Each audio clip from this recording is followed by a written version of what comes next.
يعتبر أزمة ومش أزمة، لأن هي أزمة صغيرة جدا، وأزمة يعني لا تعتبر أزمة. نادي الزمالك بيبقى عايز ينسحب، لسه ما فيش قرار رسمي.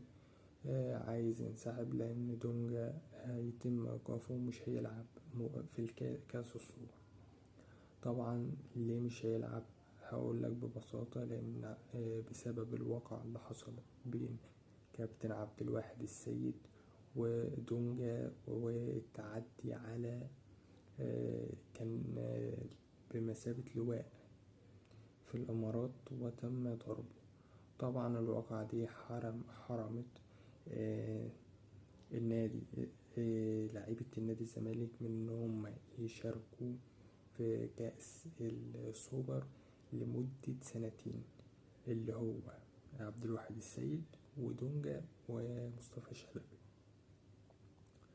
طبعا التلاتة دول هم اللي كان ممنوع ان هم يشاركوا لمدة سنتين. نادي الزمالك طلع بينفي ده وبيقول لك مفيش قرارات من الفيفا بكده وبكده، يكون ان النادي الزمالك اللعيبة دي ترجع تاني وتلعب. طبعا يعني هي انت مش هيفرق معاك لعيب لو لعب او ملعبش.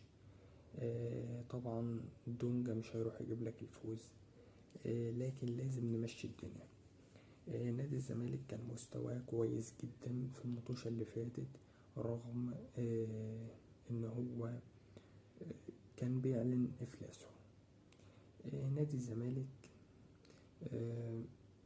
يعني المفروض اي بطولة تجيله زي دي ينتهزها، لان ظروفه المادية مش كويسة، فبالتالي محتاج ان هو يكون يعني يروح وينافس على البطولة اللي ياخدها علشان ياخدها، لأن الجايزة المادية هتكون كبيرة.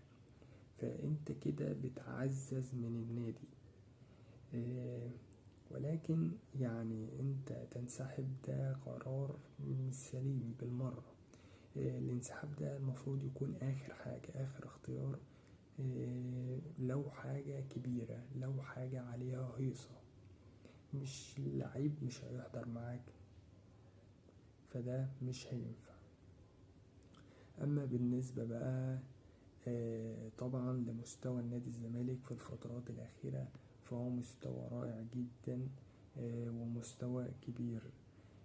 مستوى النادي الزمالك يعني في ظل الظروف المادية فهو كويس الى حد ما، ومستوى يعني كويس جدا اللي هو يغلب في اي في الكونفدرالية 6-0 على أرضه. لا، ده مستوى كويس جدا بالنسبة للنادي الزمالك.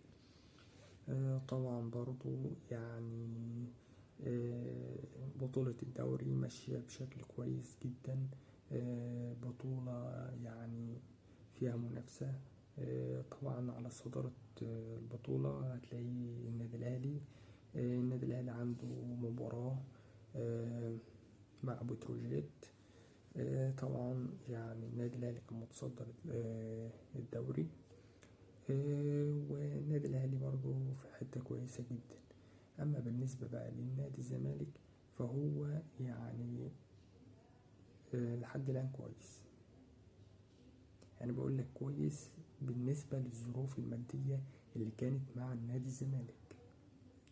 نادي الزمالك عنده لعيبة، بس اللعيبة دي ممكن تنهي عقودها لو ما حصلوش على المبالغ المطلوبة في العقود بتاعتها. يعني من الصعب ان فريق لعيب يلعب من غير ما ياخد فلوس، ده مستحيل. يعني انت واحد بيقدم لك شغل من غير ما ياخد فلوس، فلازم الزمالك يطور من نفسه في البطولة اللي جاية ويستغلها بشكل كبير، لأن البطولة هتكون بطولة حماسية. طبعا هيكون موجود فيها النادي الأهلي وموجود فيها بيراميدز وهيكون موجود فيها نادي الزمالك، ومعرفش بقى الأندية التانية هيكون مين، بس بطولة هتكون حماسية وبطولة هتكون فيها تنافس وفيها تناغم كبير جدا جدا جدا، هنستمتع بيها. البطولة طبعا في الإمارات. فيعني انت ما توقفش بطولة عشان لعيب، ما توقفش بطولة علشان لعيب. طبعا قرار الأهلي بالانسحاب في الموسم الماضي كان يعني قرار نصه صحيح ونصه خاطئ بسبب التحكيم المصري. وطبعا كلنا عرفنا الأزمة دي، وإن النادي الأهلي انسحب بعدم وجود تحكيم.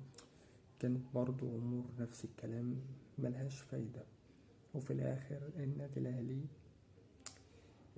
برضو ملعبش الماتش واتخصم له نقط، ولكن ايه بقى، قدر يكمل بعديها ومشيت الدنيا. فانت ما تضيعش فرصة زي دي علشان لعيب. وبكده نكون وصلنا لنهاية الفيديو، والسلام عليكم.